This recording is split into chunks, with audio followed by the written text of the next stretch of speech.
At number 7, Zlatan Ibrahimovic. What ingredients went into making this one-man show Zlatan Ibrahimovic? Nobody knows. But for sure, the one the sweetest available. Ibrahimovic was raised in Rosengård district of Malmo, a place more renowned for swallowing youngsters whole than spitting out brilliant footballers.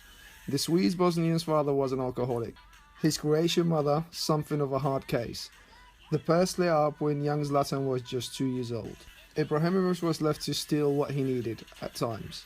A bike to ride to training, developing his technical skills by playing a brand of street balls on a makeshift pitch in Rosengård with friends. Not until Ibrahimovic was 18 years did he truly see his own potential as a footballer. And as they say, the rest is history. At number 6, Luka Modric.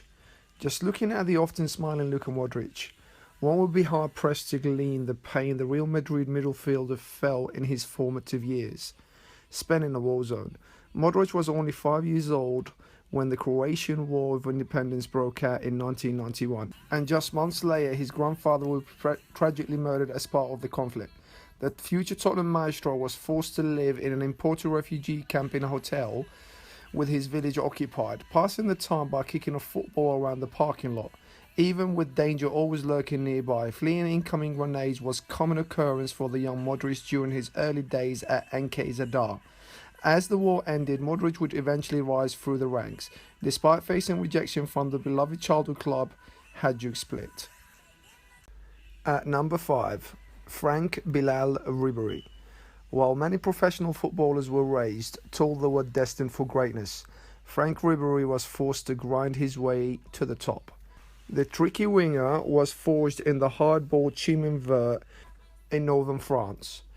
As a 2 years old, Ribery sustained his distinctive facial scar when he was catapulted into the windshield of a car in an automobile accident. Ribery later shown as a teenager for the Lille Academy, but he would be sent packing for a questionable work ethic, going to do construction work while battling through the lower French league. It was all certainly worth it. Ribery arrived in his due time. At number 4, Angel Di Maria. Like many other professional footballers, Angel Di Maria was a hyperactive child, something his mother has readily admitted. Football was a way to focus his energy and give the youngster projects of sorts to work on. That said, things were tough for the young Di Maria in Rosario. His River Plate loving father had once dreamed of starring for the famed club, only to see his career shattered by a devastating injury. Instead, Miguel Di Maria was consigned to a courtyard, employing little Angel to help him with his work. The junior Di Maria eventually showed immense promise as a footballer and was bought from the original club for 26 balls by Rosario Central, riding a half hour to training each day by bike with his mother to advance his skills. At number 3, Luis Suarez. Beloved in Montevideo, Luis Suarez spent the first 5 years of his life instead in Salto, playing shoeless football in the street. Not until he was 7, driven by his father's unemployment, did the former Liverpool striker move along with his 6 siblings to Uruguayan capital.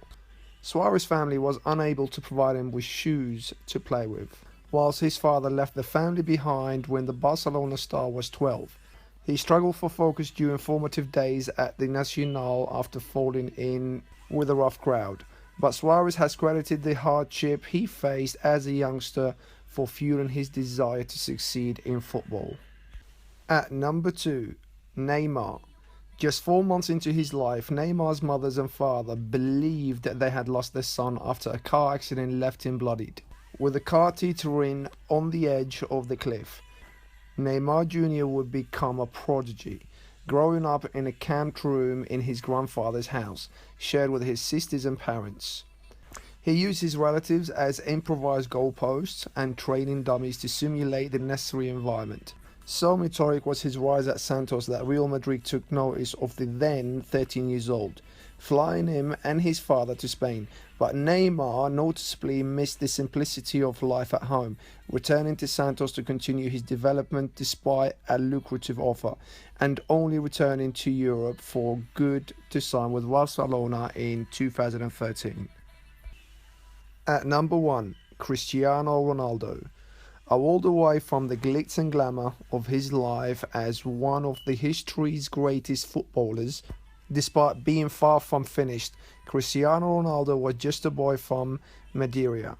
The icon has shared stories of his modest upbringing, devoid of toys and Christmas presents, sharing a room with 3 of his siblings. Not until he signed for Manchester United in 2003 would he set foot on an airplane. Ronaldo's humble beginnings certainly did him well in the pursuit of excellence. He's admitted to only thinking he was good enough to play football semi-professionally as a teenager.